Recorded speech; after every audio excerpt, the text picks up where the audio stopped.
बात को स्पष्ट करना चाहता हूं कि जो कारण है पोल्यूशन के, वो एक थोड़ा बहुत पराली का जलना और जो कुछ कभी कभी कहा जाता है कि दिवाली के पटाखों से संबंधित, ये कुछ ही दो एक ऐसे कारण हैं जिससे थोड़ा बहुत सर्दियों के मौसम में प्रदूषण ज्यादा महसूस होता है। लेकिन जिन चीजों के कारण प्रदूषण हो रहा है, खासकर जो खतरनाक प्रदूषण हो रहा है, वो पूरे साल सतत दिल्ली में चलता है, उसमें कोई कमी नहीं आ रही है। क्योंकि हम लोगों को धुआं दिखने लगता है, क्योंकि डेंस होता है, फॉग आता है, इसलिए हम उसको आसानी से स्मॉग कह पाते हैं।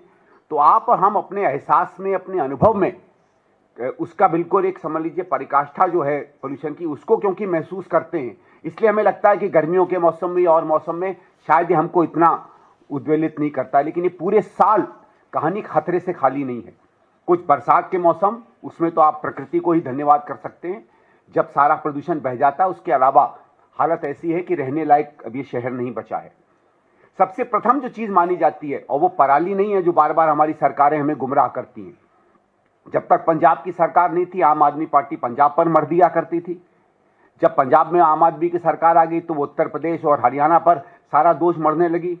बीजेपी की सरकार आई तो उसे फिर से पंजाब दोषी दिख गया। तो इन दोनों पार्टियों से भी मैं कहूंगा कि यार अपनी राजनीति फिर कर लेना, 3-4 साल बाद चुनाव है तब कर लेना। कुछ तो ध्यान दीजिए हम लोगों की स्वास्थ्य की चिंता पर, कुछ तो ध्यान दीजिए अपने नागरिकों पर। यह हम मानते हैं कि दिल्ली का नागरिक दुर्भाग्य से पर्यावरण पर वोट नहीं दे रहा है, जो मुफ्त में मिलता है उन चीजों पर ज्यादा ध्यान दे रहा है। लेकिन उसके अलावा सरकार का एक कर्तव्य भी होता है जो आपको पूरा करना चाहिए, भले उससे वोट मिले ना मिले। नहीं तो आने वाला समय याद करेगा कि हमारी सरकारों ने हमारे जीवन के साथ वो खिलवाड़ किया जो सरकारों को नहीं करना चाहिए।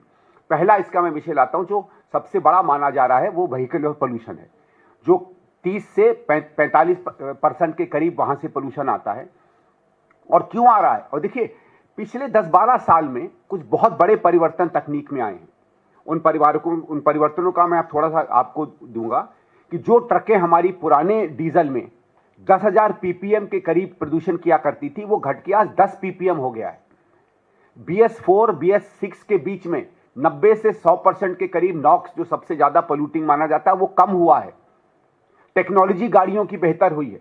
मैं ये कह रहा हूं कि इन सब बदलावों के बावजूद भी आज क्यों हवा हमारी खराब हो रही है? हमारी सरकारें बड़ी आसानी से कह देती हैं व्हीकल बढ़ गए, पहले 10,000 थे आज 15,000 हो गए।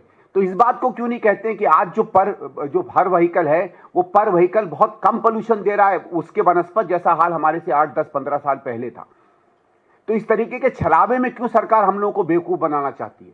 ये केवल इसलिए नहीं है कि क्योंकि पॉपुलेशन बढ़ रही है या व्हीकल बढ़ रहे हैं, और वो बढ़ेंगे। अगर आप दिल्ली प्रगति कर रहा है या ये देश प्रगति करता है या कोई भी देश करता है तो उसमें व्हीकल बढ़ते हैं। और अगर आपको ये नहीं है कि आप व्हीकल बढ़ते हुए पोल्यूशन से आते हुए व्हीकल से आते हुए पोल्यूशन को टैकल कर सकते हैं, तो आप सरकार कहने लायक संस्था नहीं है। तो व्हीकल और पोल्यूशन में सबसे ज्यादा चीजें जो आज मानी जा रही हैं, वो एक तो ये है कि हमारी जो उसकी गति है ट्रैफिक की, वो कम हुई। मैं एक आंकड़ा आपके सामने देना चाहता हूं कि उसी दिन में माना जाता है कि करीबन ट्रैफिक का एवरेज स्पीड होती है 20 से 22 से 23 किलोमीटर प्रति घंटा, वो शाम को घट के 15 के करीब हो जाती है। सिर्फ इस 8 या 10 किलोमीटर, 5 या 6 किलोमीटर की रफ्तार की कमी होने से 2.5 गुना ज्यादा पोल्यूशन जो है एक व्हीकल देता है।